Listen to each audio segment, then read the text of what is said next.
Hello everybody, welcome back to my channel. My name is LunaSeranova, and today I wanted to look at Bailey Sarian's birth chart. And I thought, in honor of Bailey Sarian, I would do my makeup at the same time. Shama sha, shama sha, shama sha sha, shama sha. Okay, if you watch Bailey Sarian, you hopefully shama sha'd with me, but if you don't, that was probably so fucking weird. So I hope you forgive me. I just love Bailey Sarian so much, and I'm a professional astrologer, and so like I do this thing where like anytime I like somebody or I'm watching like a movie or something, I'm like, oh my god, like I wonder what their birth chart is. Like I wonder what's their Mercury sign, or like I'm trying to guess their big three and like everything else. And so I thought it would just be really fun because I love Bailey Sarian. I know so many of you love Bailey Sarian. And so I thought I would just read her chart. I hope that's okay. I'm excited. But yeah, if you're new here, welcome. My name's Luna, and I do witchy things, I do girly things, I do glam things, and I'm a tarot and astrology reader for the girly girls. So welcome. Grab a little bevy. Let's talk astrology, and I'm gonna get out of this makeup. This is what I'm doing today. I thought I would go for kind of like a casual-ish day-to-day grunge. I think those are my favorite Bailey Sarian videos to watch. I think she does grunge really, really good. And I've been really in my grungy era, so, but I'm going to the farmer's market later, so I didn't want to like wear fake lashes, and I'm probably gonna take a nap after this, so I just thought this would be cute. So I'll have the products listed below in honor of Bailey Sarian, and let's get started. Okay, let's get out of this makeup.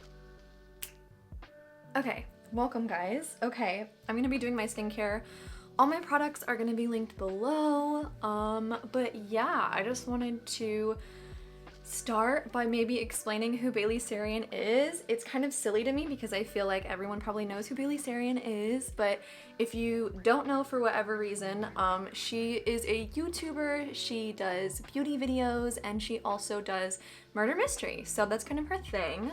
She's very, very popular, so I'd be surprised if you've never heard of her. I know like I talk about her all the time, and a lot of my followers watch her. I feel like there's a really fun intersection between our content, and yeah, I've been watching her for, honestly, I haven't been watching her for that long in the grand scheme of her content. She's been making content for a very long time, which is always so fun though, because then you can like go back and watch their old videos, and I think that's so fun. I started watching her in 2021, and I had seen her videos like a lot, and I never watched them because I think I was scared. I was scared that the like murder mystery stuff would be too scary, but I think the way she delivers it makes it not too scary. Before we get started, I want to talk about the ethics of reading a birth chart, and more so the ethics of reading a birth chart like of a public person and like publicly. I see a lot of people reading tarot for, this is one thing that really I think is kind of cringy and super unethical. People were like doing tarot readings for who killed the Idaho college students or whatever, and like posting it on YouTube, and I'm like, y'all, that is so exploitive, and I just don't think that's productive. And I think if you have actual like, you know, if you feel like you have gifts that can be useful in a forensic psychic sort of lens, then like go to the police. Don't post about it on YouTube. Like that just seems very cringy. And I think there's a lot of secrets, a lot of very personal things that we can see in birth charts, and I don't think it's very ethical to share everything you find in a birth chart. So for that reason, I'm really only going to talk about the cute things. I'm going to talk about the fun things and the things that I think are just already pretty like public, and like you kind of already see these things, you know what I'm saying? We're not gonna like go into the things that are very personal in someone's chart, if that makes sense. I just personally don't think that's ethical, and yeah, I just don't want to do that. For all my astrologers, some specs for you guys. I will be I do tropical astrology, and I'm using Placidus house system. This is just what I do with all my clients. I prefer this system. I have trained in Hellenistic whole sign astrology, but this is just what I like to use. So this is just my personal interpretation. So you guys might be wondering, how do I figure out Bailey Sarian's birth chart? I did my best, okay? A lot of people's birth charts are easy to find, depending on like their like information with their birth time. But I had found from like a Reddit page that apparently one time Bailey had talked about how she's a Taurus rising.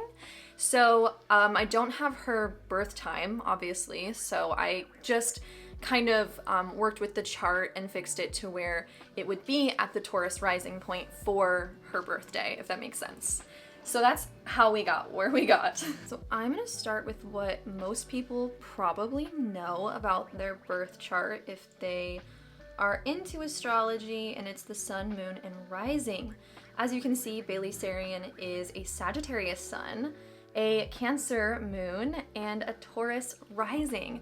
Now, this is really cute. It's really similar to my mom's, and I think that's really sweet. My mom's a Taurus rising and a Sag sun as well, so I thought that was really cute. I'm also a Taurus rising, and I think that's really fun. I feel like I do see some similarities with how we present. As you might know, Taurus, the rising has a lot to do with how you present to the world, kind of like the vibe you give off. And so we see this with a lot of people who are traditionally pretty or like care, I guess, about how they present their aesthetic to the world. Taurus is ruled by the planet Venus, so that makes Venus Bailey Sarian's ruling planet, the planet that is kind of the planet of her life, I guess, if that makes sense. This is someone who's really like into art, aesthetics, things like that, things that are, you know, beautiful and feel like art to her. So this is also like somebody who, yeah, is like naturally very artistic. I know from her old videos she talked about how she, I think, did some like oil paintings and stuff and was like really into painting. And I think that makes a lot of sense. Taurus risings are just like naturally artistic folks. Like they just see art in everything. One thing that I think is so fun, and again, so because I had to kind of guess birth time for her, I don't know 100%, I can't say 100% her house system is accurate. It could be a little off, you know, things like that. But for the most part, it should be pretty accurate. She has her Sagittarius sun, which is the planet of the self, the basic identifiers, in the 8th house. Oh my god. Okay, so if you know anything about astrology, you know why I think this is really fun. The 8th house is ruled by Scorpio, so it kind of has an essence of Scorpio to it, which I think makes sense. I think she gives off kind of a scorpionic vibe, but not like a traditional Scorpio, which is relevant for someone whose sun is like in the 8th house. They kind of pick up that energy of Scorpio without being like overtly Scorpio. And this makes sense because she obviously is like an interest in, oh shit. She obviously has an interest in like kind of spookier things like murder and mystery and stuff like that. So that's very, very Scorpio. And it makes sense that this, I would say like also, you know, with the tattoos and her kind of like gothic aesthetic that comes through sometimes, like that's very, very 8th house. So when I saw that her sun was in the 8th house, I was like, oh my god, that is so fun. So yeah, this is someone who's definitely interested in things that might be considered taboo or things that are a little spookier. Definitely connecting with the things in like the sort of like darker energy, I guess. Not like, you know what I mean? She's a goth queen. I don't know how Bailey does this. I feel like my personality shuts off when I do makeup because I'm so focused. So I love that she's like, still got her energy because I'm like, how do I exert energy when I'm doing my freaking eyebrows? Okay, that's probably as good as they're gonna freaking get. Okay, I'm kind of jumping all over the place, but let's finish up with the big three. She's got her Cancer moon in the 3rd house. So let's talk about that. She's got some interesting, if this might be a little bit advanced astrology for my regular sun sign girlies, but essential dignities are a concept that has to do with how comfortable essentially a planet is in specific signs. So that's why, like I said, like Taurus is ruled by Venus. So anytime Venus is in Taurus, it like is really well expressed, or Libra, because both of those Venus rules, things like that. So there are certain signs that are more harmonious to have in specific planets. And the moon is ruled by Cancer. So for her, this is like a very, a very healthy, beautiful, harmonious placement. This does make the person, it gives them like a strong intuition. Like it gives them a very strong connection to their intuitive abilities. So I don't feel like she's talked about that necessarily on her channel, but I would be curious, like if she if she identifies with being an intuitive person or being really super in touch with her emotions even. Because the moon is all about the emotions. This also can make her a very emotional person. This can be someone who's very empathetic and really like feels other people's energies, feels other people's emotions, and is just very like emotionally has like a lot of emotional depth. What's interesting is it's in the 3rd house, which is the house of like your friends, your siblings, people who are like a part of your community but like very close to you. And when I see this placement, this is often in people who will like literally do anything for their friends. I feel like this foundation's wearing super weird. These are people who care a lot about their friend groups, will literally do anything for their friends. Their heart is just with their friends. And I think that's really beautiful. And this sort of energy is also backed up by another placement she has, which is her Venus, as you can see right here. Her Venus conjunct with her descendant, which if you don't know, the descendant is the opposite of the ascendant or the rising. So if the rising is your basic, kind of like how you come off to others, the descendant is like the opposite of you. It also represents your loved ones or those who you might have a relationship with, whether that's platonic or a business relationship or a romantic relationship or whatever. Like the 7th house, the descendant is just like relationships with others. And so having Venus on the descendant line brings your love, because Venus is all about love and beauty, brings your love to others. So it's like, again, like a lot of love is given to those she views as friends, family, siblings, things like that. Okay, I want to go to something that I think is also super, super fun in her chart.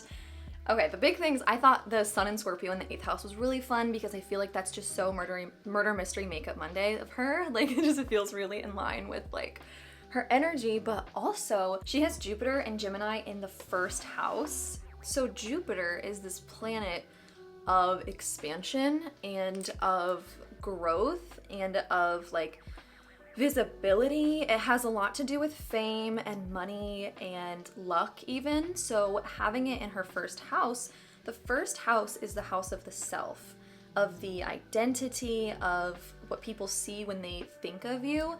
So to have Jupiter in the 1st house is one of those kind of like fame career placements, not even necessarily like in your career, but it just makes you lucky, because this is the planet of luck essentially, and the 1st house is the house of the self. I know I'm supposed to do sheer layers, but I'm sorry. I get really heavy-handed with my concealer. It's probably from watching all those Bailey Sarian videos. I also love my concealer. Okay, but I actually have learned from that video she did with her celebrity makeup artist mentor.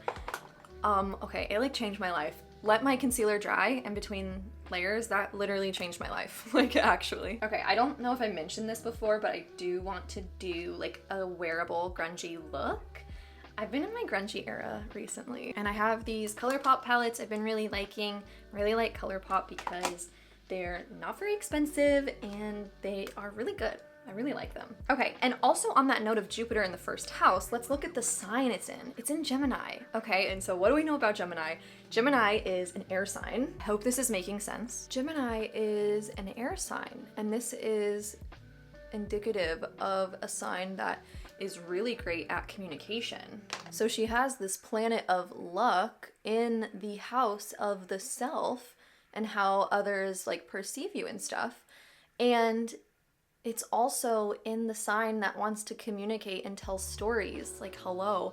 So it makes sense that murder, mystery, and makeup like was really successful for her. And I would say also just like for the rest of her endeavors, it seems like anything where she's able to, you know, communicate, tell stories, like I think that that's part of the magic of her work, is that she's a great storyteller. And I think people are really drawn to that in her. Like, we love the makeup, we love the vibes, but like, it's like the vibe, I don't know what I'm trying to say, like the vibe of the storytelling, like it just feels like you're with a friend. And I think it's because she has a lot of good energy in her ability to communicate. This is actually so hard. I already had a lot of respect for Bailey Sarian doing her makeup while telling stories, especially because she's like reading a script. I'm kind of just hoping I stay on track.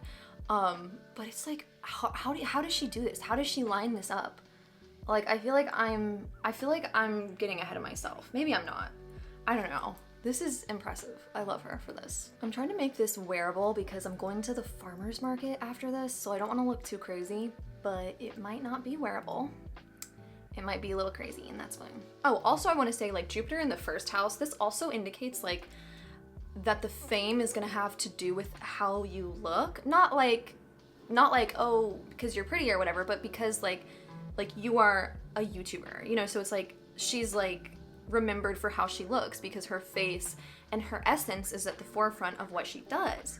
And so yeah, that rather than like, you know, someone who maybe has like Jupiter and Gemini, but like maybe it's like more indicative of being behind the scenes or being an author or whatever, like hers is definitely front and center, like, you know what I'm saying? Like her essence, her look is what's remembered and a huge part of it. So I already kind of talked about the descendant and her Venus being conjunct with her descendant, indicating that she's a very selfless person, someone who cares a lot about her relationships, probably loves love. But I also want to talk about just like the Scorpio descendant in general, because this is something I also have, being a Taurus rising, and I think it's a fun placement.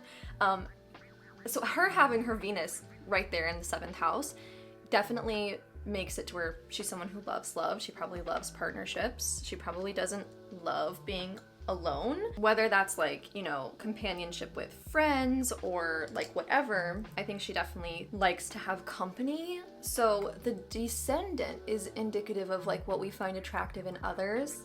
So having the Scorpio descendant, it's like maybe being into the bad boy aesthetic, like the dark, like quiet, moody, like rocker boy kind of energy. That's like the vibe. And I get it, queen. I do. Okay, her Mercury in Sagittarius is also a placement that when I looked at her chart, I was like, oh my god, this is hilarious, because this is quite literally Mercury in Sagittarius. This is the essence of when she says, I'm not laughing because it's funny. Like, that is so Mercury in Sagittarius. Sagittarius people are known for maybe being a little blunt, and they're jokesters, like they laugh a lot. They're not trying to be like serious or anything. They're kind of like the jokesters. They're always trying to make everyone laugh.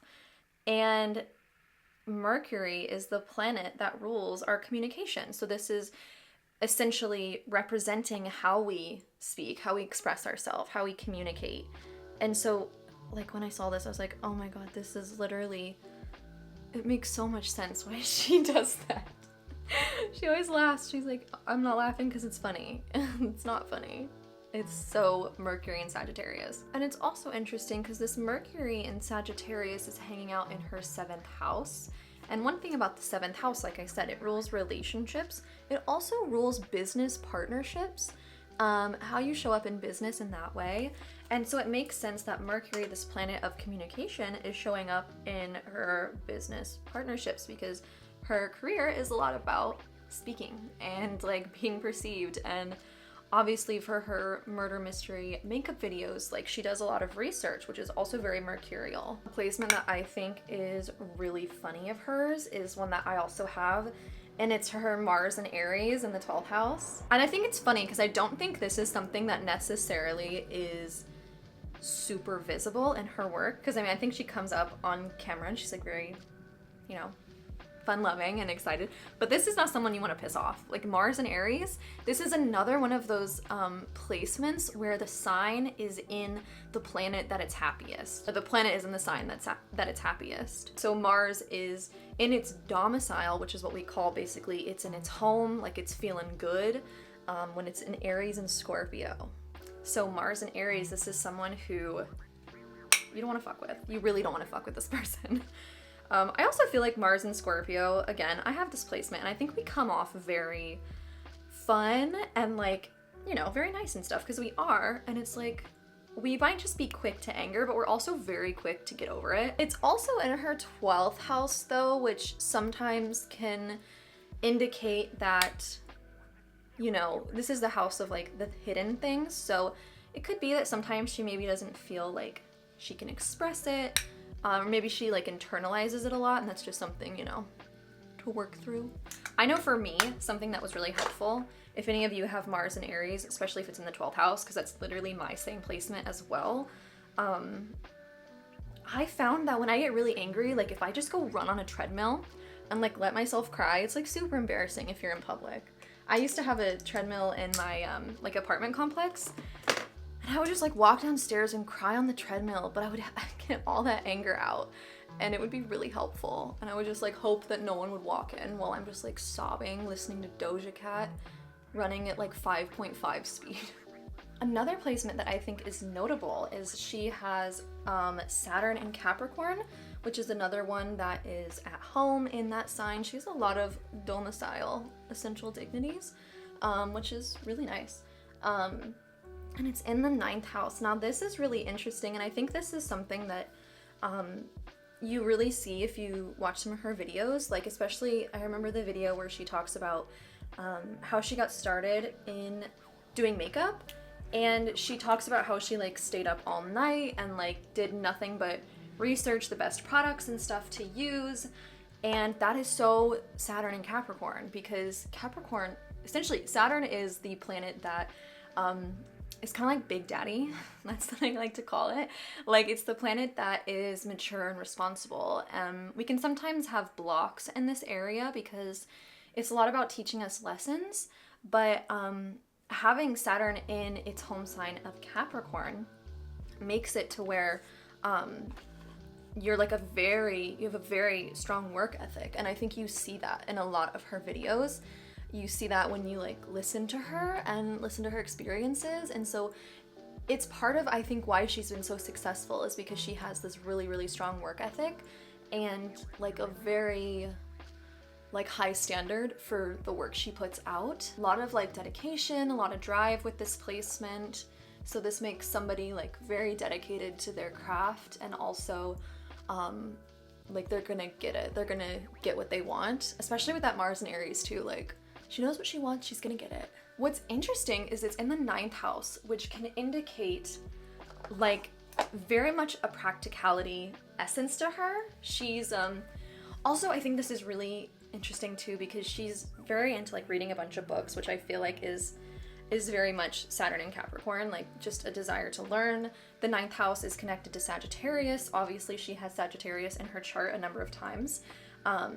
And that's like a desire to learn more and to expand your knowledge. Oh, but with this placement, I'm curious, I think she probably doesn't believe in astrology. I think she's probably very practical. Like I think she's probably open and maybe just like doesn't care necessarily. But with the 9th house Saturn, you can, sometimes people can like, yeah, they're just like more practical people. They're more into the real world, I suppose. Maybe she'll believe in astrology if she ever sees this, but that'd be so funny. I'm a blush heavy kind of girl. I'm sorry in advance. I love a good blush. I feel like when you're as pale as me, like blush is kind of like what does it for you.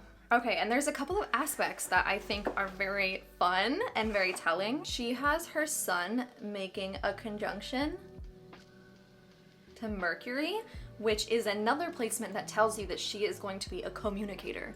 Like communicating, learning, expressing her knowledge is like very much a part of this conjunction. This makes the person, this is so hard to do. This makes the person very, very smart too, because you're kind of like, when you have a conjunction, especially with your sun, you're essentially merging this planet into your sense of self. So it's almost like she's taking on the essence of Mercury. So this makes for someone who is a skilled communicator and storyteller. She also has her sun in Sagittarius trining Mars in Aries, which is so spicy, and I love that for her. These are both fire signs, which is what makes a trine essentially. And this brings a level of like intense passion and drive into what she wants. So this kind of reiterates what I was saying earlier about like, if she wants something, if she gets something in her mind, she's gonna do it. And she's gonna probably even just like do it herself and like maybe not even ask for help. This, and I say this as somebody with a lot of Aries in my own chart, can make for somebody who's very stubborn. Aries and Sagittarius are both very, very stubborn people. So having like this trine happening, it definitely can bring in that energy, and there's nothing wrong with that, okay? I'm an Aries stellium, so I freaking understand. Because I feel like stubbornness just comes from knowing that you're right. That's the most Aries thing ever. No, but like really, like if you genuinely know that you're right, you genuinely know like you're gonna do it well, then like nothing wrong with it. And the last trine that I want to talk about, and the last thing in total I want to talk about, is her moon trining Pluto. When we see this placement, this is somebody who again is like very emotional, and especially since you know, she has like her moon in domicile, her moon's in Cancer, so it's a home sign. Like this is just amplifying that energy, which is interesting. I don't feel like she comes across like incredibly emotional necessarily in her videos, but a lot of times the moon, it's like very deep. Like usually you don't show people much of your moon sign unless you feel very comfortable to. And of course I could be reading this, you know, differently. I don't think I'm God. I think there's a bunch of different ways you can read astrology, but I would say that this, I mean, yeah, this makes emotions like a big part of her. And like, she just feels a lot. She feels very deeply. She's probably very empathetic. Pluto basically is just a very powerful planet. And essentially, anytime he comes in contact with another planet, it kind of amplifies that. And this is a trine, so it's a very harmonious placement. So it's not like negative embracing it, I guess. It's not like bringing in negative Plutonian energy or anything like that. It's just amplifying it. I would say she's very intuitive based on her chart. Like, I know her Saturn makes her like very much a realist, and like maybe not too, like, I bet she's curious about the woo-woo stuff, but I bet she doesn't like, she probably is just like, it doesn't do it for her maybe. But with this placement, like, I don't know, Cancer moons are very intuitive. Like, I could see her reading tarot. Like, maybe she'd like that. I don't know. This is the look. Do you like it? Do you love it? Do you want to wear it? I hope you do. Thank you so much for watching. I hope this was good. I'm like nervous to edit it because I feel like talking and like concisely explaining information while doing your makeup is actually really hard. So props to Bailey Sarian, even more so than before. Yeah, I just thought this would be a really fun video to do because I love Bailey Sarian. I've talked about her so much on my channel because she really is my comfort YouTuber, and like literally like every Monday and Thursday, like my lunch is sit down, have my little lunch, have a little cuddle time with my cat, and watch Bailey Sarian videos. And it really is, especially like the past 2 years have been very hard for me, and I just think she's really been like my comfort YouTuber. Sometimes I'll just sit on the couch and watch like just tons, just on repeat, just a lot of Bailey Sarian videos. So I hope this was good. I think it was really, really fun to read her chart and to kind of understand her more. I think my favorite placements were finding out that she has the sun in her 8th house. And I think the Mercury in Sagittarius is just like so funny when you think of how she speaks and communicates, because yeah, Sagittarius is very bold, very blunt, very funny, and I think that makes a lot of sense because she's a very funny person, and it just, I'm not laughing. I'm not laughing because it's funny, is like so Mercury and Sagittarius. So I hope you enjoyed. This was super fun to do. Let me know in the comments what you thought of this. Make sure to give this video a like if you liked it and subscribe. And I will see you all next time. Bye.